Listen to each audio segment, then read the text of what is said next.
for the movement associated with William F. Albright and also known as biblical archaeology. See Biblical Archaeology School. For the interpretation of biblical archaeology in relation to biblical historicity, see Historicity of the Bible and List of artifacts in biblical archaeology. Biblical archaeology involves the recovery and scientific investigation of the material remains of past cultures that can illuminate the periods and descriptions in the Bible, be they from the Old Testament or from the New Testament, as well as the history and cosmogony of the Judeo-Christian religions. The principal location of interest for this branch of the archaeological sciences is what is known in the relevant religions as the Holy Land, which from a Western perspective is also called the Middle East. Even though the main reference points of biblical archaeology are mainly theological and religious, the study of these references is a methodical science.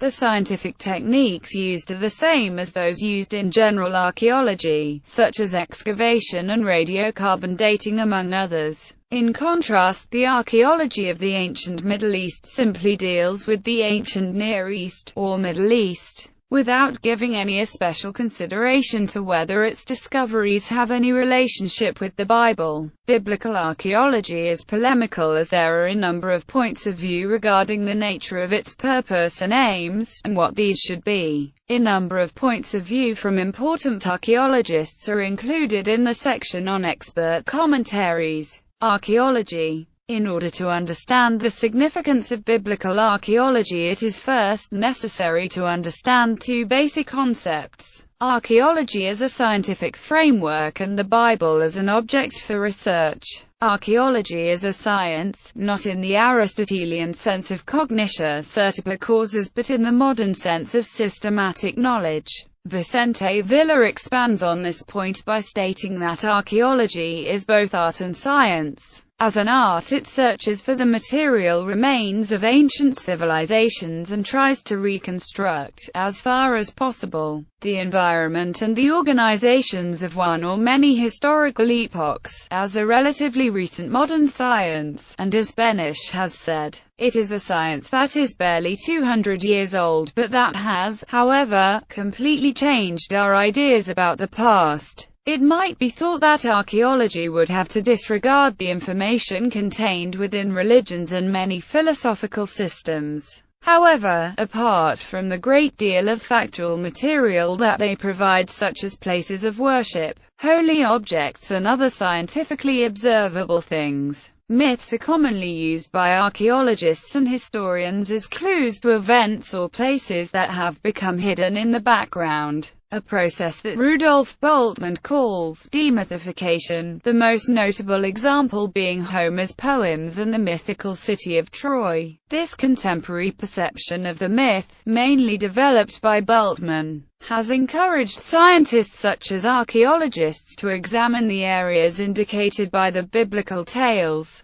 Biblical archaeology is the discipline occupied with the scientific investigation and recovery of the material remains of past cultures that can illuminate the times and descriptions of the Bible. A broad swathe of time between 2000 BC and 100 AD. Other authors prefer to talk about the archaeology of Palestine, and to define the relevant territories as those to the east and west of the river Jordan. This indicates that biblical archaeology, or that of Palestine, is circumscribed by the territories that were the backdrop to the biblical stories. The raison d'être of biblical archaeology derives from the fact that it allows an understanding of the peoples that inhabited the Holy Land. It allows an understanding of their history, culture, identity and movements. This makes it possible to know the exact location of the stories and compare them with fact. Regarding this, Caswalder has noted that previously, the American and Israeli school of biblical archaeology saw archaeology as proof of the veracity of the biblical stories, as can be seen in the work of authors of the stature of William F. Albright, Ernest Wright and Yigal Yadin. However, today archaeologists are not trying to prove that the stories in the Bible are true. They are trying to discover the historical world upon which the books of the Bible drew and from which they derive their meaning. Using this approach, introduced by P. Catwalder, it is possible to shed light on the following. According to the classification presented by the Catalan papyrologist Joan Maria Vernet,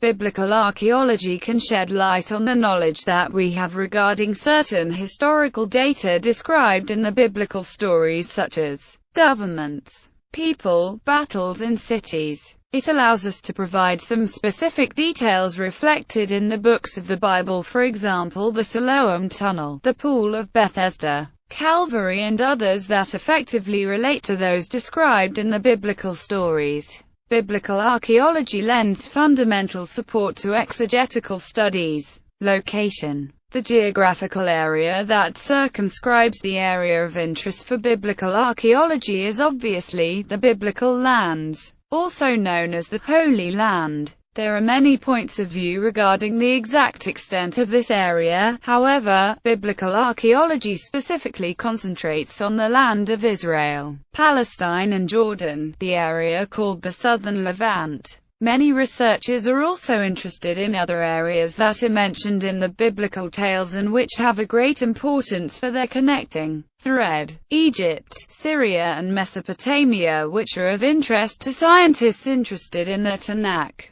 Asia Minor, Macedonia, Greece and Rome have greater connections with the stories from the New Testament. Dates. In the same way that the spatial criteria vary according to the various points of view of the different researchers, there are also a variety of dates that are of interest. Catwalder comments that the period is understood to run from the 9th millennium BC, which corresponds to the earliest dated Neolithic remains at Jericho, to 700 AD, which marks the first invasions by Muslim armies. This time period is considered by some authorities to be too wide and controversial. A second narrower period has been described that is more closely defined by the biblical stories. From the Middle Bronze Age, that is from 2000 BC, which according to biblical chronology corresponds with the time of the patriarchs until the end of the 1st century AD, with the death of the last apostle John the Evangelist and the end of the so-called Apostolic Church. The term Apostolic Church is taken to mean the historical period when Jesus' apostles were alive, including Paul of Tarsus. This period ends with the death of John the Evangelist. The exact date of his death is not known, but it is presumed to be around 110 AD. However, some scholars consider that the authors of the Fourth Gospel and the Book of Revelation may have been John's disciples. Periods in biblical archaeology. The following list of periods for Syro-Palestinian archaeology is based on the table provided in Biblical Archaeology. A very short introduction, pp. 33-34 up to the end of the Iron Age, and from the definitions provided by the Mercer Dictionary of the Bible. 55 for later periods. Neolithic period. California. 8500-4300 BC pre-pottery Neolithic equals California. 8500-6000 pre-pottery Neolithic A equals California. 8500-7500 pre-pottery Neolithic B equals 7500-6000 pottery Neolithic. 6000-4300 BC pottery Neolithic A equals 6000-5000 pottery Neolithic B equals 5000-4300. Chalcolithic period.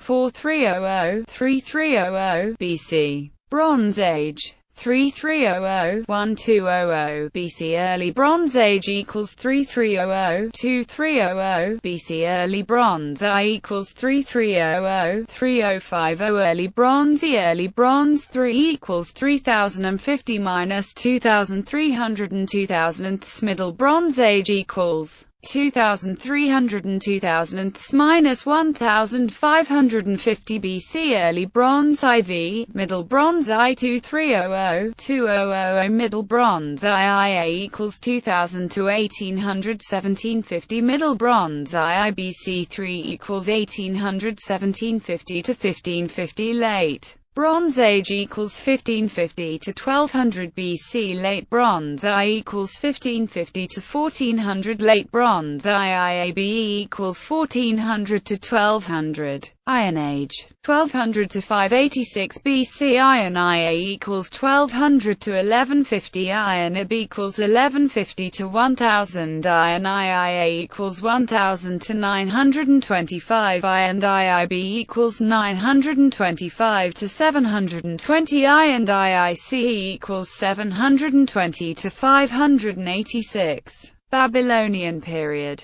586-539 BC. Persian period 539-332 BC. Hellenistic period equals 332-63 BC. Early Hellenistic equals 332 to 198. Late Hellenistic equals 198 to 63. Roman period 63 BC to 324 AD. History. The study of biblical archaeology started at the same time as general archaeology, and obviously its development relates to the discovery of highly important ancient artifacts. Stages in the development of biblical archaeology. The development of biblical archaeology has been marked by different periods. Ancient. Although archaeology can be considered to be a modern science, it should be recognized that many historical authors have left valuable documents that, even today, are essential reading for students of biblical archaeology. The most important historical sources include Josephus, Origen, Eusebius, and the Diary of Egeria. Egeria, or Etheria, was a Spanish woman who made a pilgrimage to the Holy Land between 381 and 384. Her diary of the journey, which was a surprisingly adventurous journey for a woman of that time, is a source of study and research even today. Before the British Mandate in Palestine, the first archaeological explorations started in the 19th century, initially by Europeans. The Palestine Exploration Fund was created in 1865 with Queen Victoria as its patron. Large investigations were carried out around the Temple in Jerusalem in 1867 by Charles Warren and Charles William Wilson, for whom Jerusalem's Wilson's Arch is named. The American Palestine Exploration Society was founded in 1870. In the same year, a young French archaeologist, Charles Clermont-Ganneau, arrived in the Holy Land in order to study two notable inscriptions: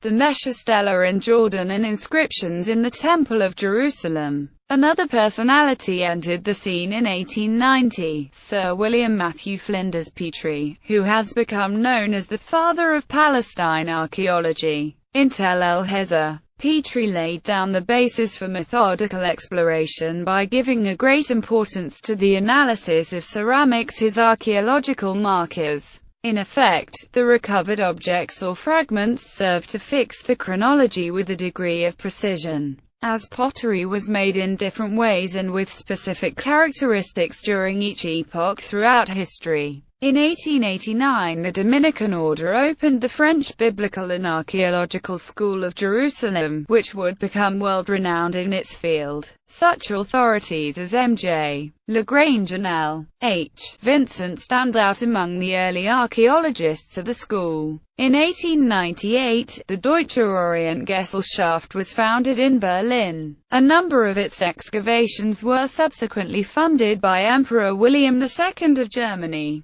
Many other similar organizations were founded at this time with the objective of furthering this nascent discipline, although the investigations of this epoch had the sole objective of proving the veracity of the biblical stories. During the British Mandate in Palestine, the investigation and exploration of the Holy Land increased considerably during this time and was dominated by the genius of William Foxwell, Albright S. Fisher, the Jesuits, the Dominicans and many others. This era of great advances and activity closed with a flourish. The discovery of the Dead Sea Scrolls at Qumran in 1947 and its subsequent excavation, which would in large part be directed by the Frenchman Roland de Vaux, after the British Mandate. 1948 marked the start of a new social and political era for the Holy Land with the foundation of the State of Israel and the entrance on the scene of the Israeli archaeologists. Initially their excavations were limited to the territory of the state,